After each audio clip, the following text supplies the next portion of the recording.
È Asia Pellizzari, giovane atleta paraolimpica di tiro con l'arco, il nuovo volto immagine di Mi piace di cuore, il concorso promosso da Ascotrade per lo sport paralimpico in collaborazione con CONI e CIP Veneto. Giunge così alla sua quarta edizione. 80.000 euro già donati in 4 anni, diversi gli impianti sportivi già sistemati, come racconta anche Asia. Abbiamo potuto realizzare una linea di tiro che permette a me e a chiunque persona che voglia andarsi, a fare questo sport, può andare autonomamente a prendersi le frecce che si trovano nel paglione in mezzo a un prato verde. 26 progetti selezionati che da domani saranno caricati sulla pagina Facebook Mi piace di cuore e dove il pubblico potrà votarli attraverso un semplice like fino al 1° maggio.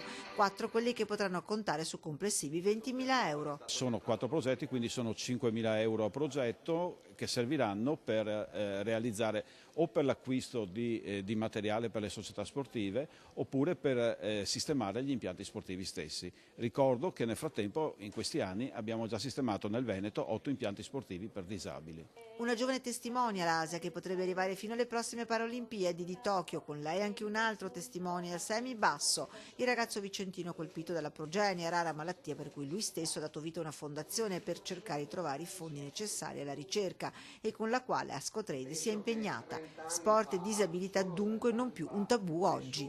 Abbiamo dimostrato come anche il settore paralimpico può essere un settore che fa immagine.